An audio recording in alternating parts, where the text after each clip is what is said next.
আসসালামু আলাইকুম। লিডস নিউজে আপনাদের প্রত্যেককে স্বাগত জানাচ্ছি। এই মুহূর্তের অত্যন্ত গুরুত্বপূর্ণ কয়েকটি প্রশ্ন নিয়ে আজকে কথা বলবো।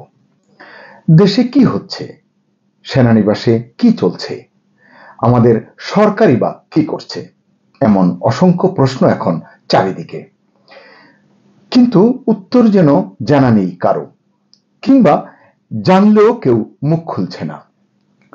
শেষ পর্যন্ত ভিডিওটি দেখুন, আশা করছি আপনার ধারণা পরিষ্কার হতে পারে। আচ্ছা, হঠাৎ দেশের পরিস্থিতি এমন হলো কেন? সর্বত্র কেমন যেন একটা ভয়ের পরিবেশ। ঠিক বলতে পারছেন না ঘটনাটা কি, কিন্তু উপলব্ধি করছেন কোথাও কিছু একটা হচ্ছে যা আপনার জন্য, আমাদের জন্য ভালো কিছুর ইঙ্গিত দিচ্ছে না। রাখাইন রাজ্যের জন্য মানবিক করিডোর চালু এবং বিদেশি কোম্পানির হাতে এনসিটি অর্থাৎ নিউ মুরিং কন্টেইনার টার্মিনাল তুলে দেবার সরকারি ইচ্ছা প্রকাশের পর থেকেই চারপাশটা কেমন যেন ঘোলাটে হয়ে উঠেছে। সবাই ফিসফাস করছেন, কিন্তু কেউ কিছু বলছেন না, এমন একটা অবস্থা। এরই মধ্যে সোশ্যাল মিডিয়ায়, বিশেষ করে বিদেশ থেকে পরিচালিত ফেসবুক এবং ইউটিউবে বাংলাদেশ সেনাবাহিনী এবং সেনাপ্রধান, অন্তর্বর্তী সরকার এবং জাতীয় নিরাপত্তা উপদেষ্টাকে ঘিরে নানান মন্তব্য, নানান বক্তব্য এবং ভিডিও প্রচার হচ্ছে। এর সবই গুজব বলে যেমন উড়িয়ে দেওয়া যায় না, তেমনি সবই সত্য বলেও মেনে নেওয়া কঠিন। কিন্তু যখন খবর পাওয়া গেল বাংলাদেশ সেনাবাহিনীর কয়েকজন শীর্ষ কর্মকর্তা মানবিক করিডোরের প্রতিকূল প্রভাব সম্পর্কে 3 দিন ধরে বিএনপি নেতৃত্বকে ব্রিফ করেছেন, তখন তো বিষয়টি নিয়ে কথা বলা যেতেই পারে, কিংবা বলা দরকার বলে মনে করছি।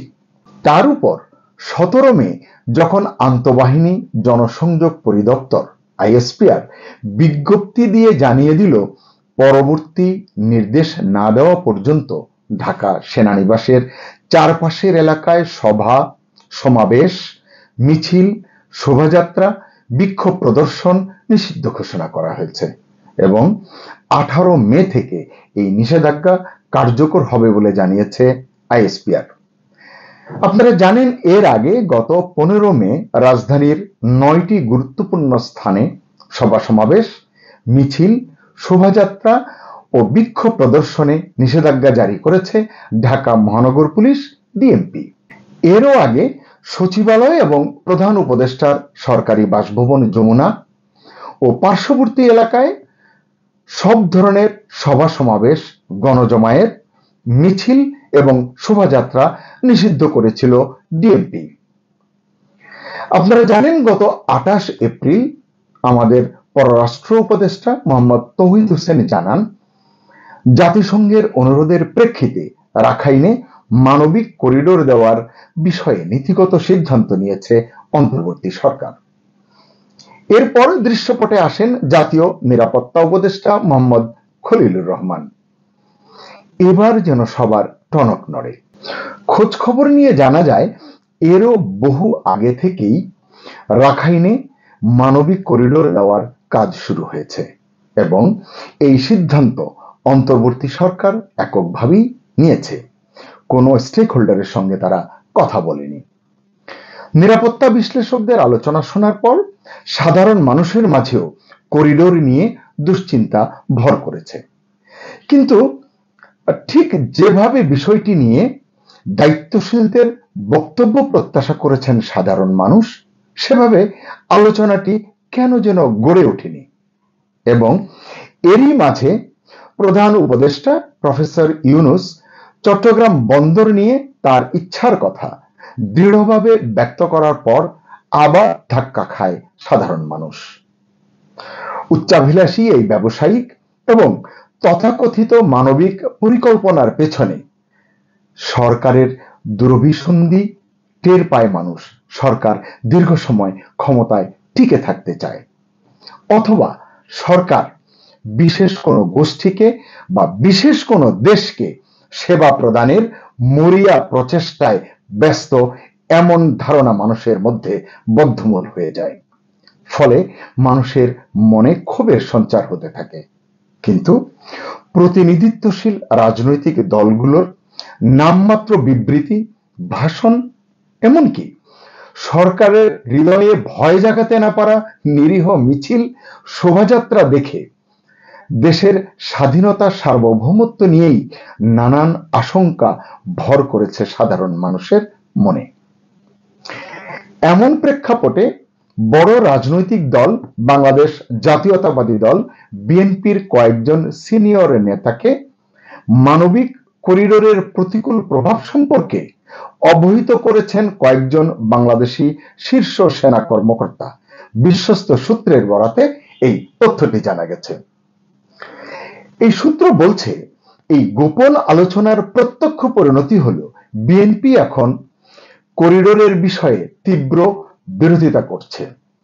মির্জা আব্বাসের মতো সিনিয়র নেতারাও এখন প্রশ্ন তুলছেন, কার স্বার্থে সরকার করিডোর দিচ্ছে। বিএনপির স্থায়ী কমিটির সদস্য মির্জা আব্বাস বলেছেন, বাংলাদেশের জনগণ এবং তাদের নির্বাচিত প্রতিনিধিদেরই সিদ্ধান্ত নেওয়া উচিত এই ধরনের করিডোর গ্রহণযোগ্য কিনা কিংবা দেয়া যায় কিনা।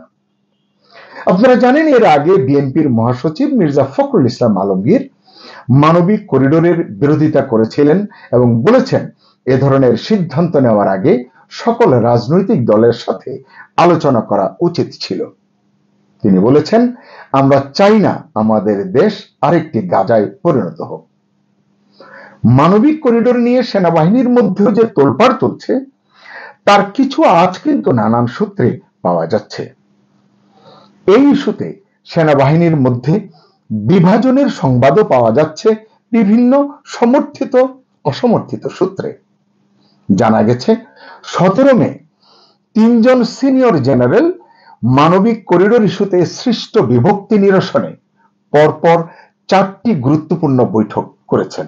এসব বৈঠকে সেনাবাহিনী প্রধান জেনারেল ওয়াকারুজ্জামান এবং সশস্ত্র বাহিনী বিভাগের principal staff officer lieutenant general Kamrul Hasan উপস্থিত ছিলেন, এমনটাই জানা গেছে।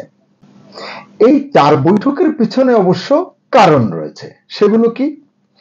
আগের দিন অর্থাৎ 16 মে রাতে মিয়ানমারের রাখাইন অঞ্চলের জন্য মানবিক করিডোরের অমীমাংসিত এবং বিতর্কিত বিষয় নিয়ে জাতীয় নিরাপত্তা উপদেষ্টা খলিলুর রহমান 3 বাহিনীর প্রধানদের সঙ্গে দীর্ঘ আলোচনা করেছেন। তারপরও তাদের মধ্যেকার মতপার্থক্য দূর হয়নি বলে জানা গেছে। এছাড়া সেনাপ্রধান জেনারেল ওয়াকার 17 মে সকাল 11:30 থেকে দুপুর 12:40 মধ্যে রাষ্ট্রপতি মোহাম্মদ শাহাবুদ্দিনের সামরিক সচিব মেজর জেনারেল আদিল চৌধুরীর সাথে তার সরকারি বাসভবনে সাক্ষাৎ করেছেন, এমন খবর পাওয়া গেছে।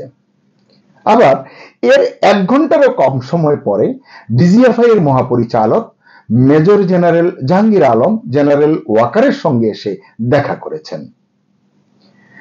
এর আগে সকাল 11টার দিকে quarter master general lieutenant general Faizur Rahman পরিবেশ, বন ও জলবায়ু পরিবর্তন উপদেষ্টা সৈয়দা রিজওয়ানা হাসানের সাথে তার সচিবালয়ের কার্যালয়ে দেখা করেন। লেফটেন্যান্ট জেনারেল ফয়জুর রহমান আবার বিকাল 3টার দিকে জাতীয় নিরাপত্তা উপদেষ্টা খলিলুর রহমানের সাথে এক বৈঠকে যোগ দেন। প্রশ্ন হচ্ছে, করিডোর ইস্যু নিয়ে কি হচ্ছে এসব? এই যে এত মিটিং হচ্ছে সেনানিবাসের ভেতরে এবং সচিবালয়ে বা অন্যত্র, এর কারণ কি? এই রহস্য আসলে কে খোলাসা করবেন? এই যে চারিদিকে এত বৈঠক হচ্ছে, এত গুঞ্জন শোনা যাচ্ছে, এত আলোচনা হচ্ছে, প্রশ্ন হচ্ছে করিডোর ইস্যু নিয়ে কি হচ্ছে এগুলো কে খোলাসা করবেন? প্রধান উপদেষ্টা কিংবা জাতীয় নিরাপত্তা উপদেষ্টা, এমনকি সেনাপ্রধান জেনারেল ওয়াকারুজ্জামান রহস্যের জট যদি খোলেন তাহলে জাতি অনিশ্চয়তা থেকে মুক্তি পায়। আমরা সেই প্রত্যাশায় রইলাম। সবাই ভালো থাকুন। আল্লাহ হাফেজ।